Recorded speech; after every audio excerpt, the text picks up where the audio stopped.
I was angry. I was upset. No child should have to go through what Dylan was going through. A mother who watched the side effects of chemotherapy on her son says the same treatment that saved his life also wreaked havoc on it. She's happy a University of Manitoba researcher is developing a cancer-fighting drug that would reduce the need for chemotherapy for some kids. Michelle Brousset's son Dylan fought Langerhans cell histiocytosis, a rare cancer he needed chemotherapy for. In addition to the nausea, extreme fatigue, and hair and weight loss, he also showed unexpected side effects.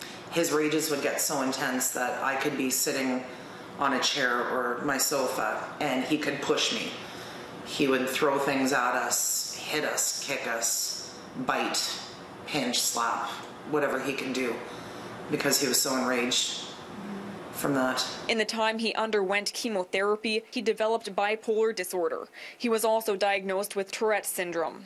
Since Dylan is autistic and nonverbal, he couldn't comprehend why it was happening, which Brousset says was the hardest part. Seeing him so enraged and not being able to explain to him what happened, what was going on, what caused it.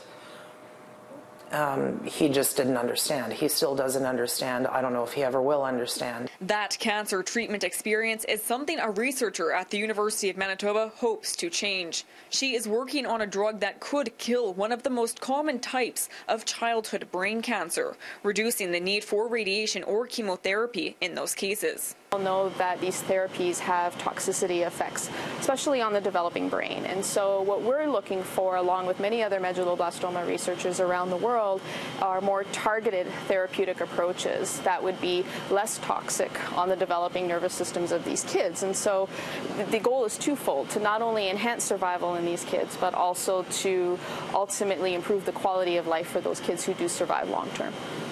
Thankfully for Dylan, his last MRI came back clean. You'd look at him, you'd never know.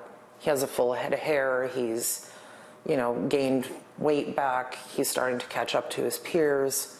But it would have been nice to just continue on with the normalcy, I guess you could say, that we had before he started the treatment. Treatment, though, is still in its early stages. The researchers' next step is further animal and dish trials. In Winnipeg, Stephanie Lasuc for City News.